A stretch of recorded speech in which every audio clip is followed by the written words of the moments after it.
appears to be the sole heir to the sex offender's $577 million fortune. Tucker. Trace Gallagher with the latest tonight. Thanks for that. Well, the state of California has the country's most draconian gun laws. California refuses to recognize gun permits issued in other states. You need a background check in the state of California just to buy ammunition, shotgun shells, for example. Now, one of its cities is pushing back. Needles, California, would like to declare itself a sanctuary from some of the state's gun restrictions. California is proud, of course, of being a sanctuary for illegal aliens, foreign nationals who are in this country and breaking the law and being here. So how do they feel about their own citizens standing up for the Constitution?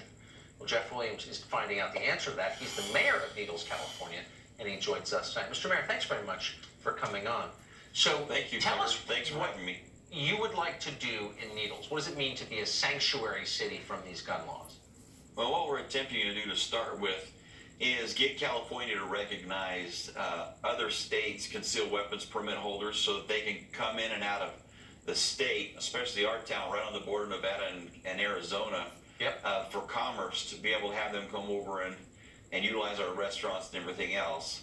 And the second thing we would like California to do is to fix this Prop 63 that just passed, which you just mentioned about having to register and stay in California to buy ammunition. I have to drive 280 miles round trip to Barstow, 200 miles to Blythe to buy ammunition to go quail hunting or for defense or just to go out to target shoot when I have 12 gun shops within 15 miles of me into Arizona.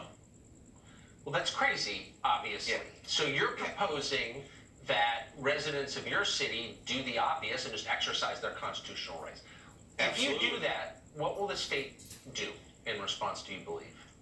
Well, we have our Assemblyman, Jay Overnolte, is going to write the legislation, and we'll see if we can get it passed. We have other border cities joining us in this effort, so hopefully we can get more assemblymen, senators, and such to help us.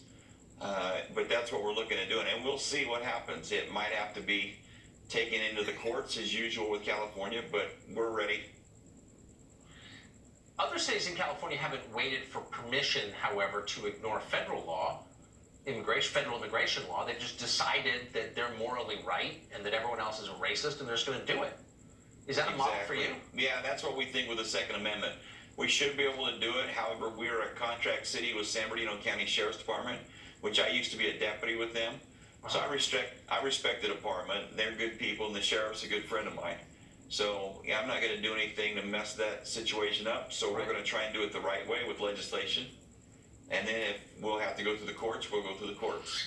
So really quick, since you were in law enforcement, I can't resist asking you, any law that punishes people who want to go quail shooting or target shooting or protect their own homes from against criminals, how does that make it a safer state, a law like that?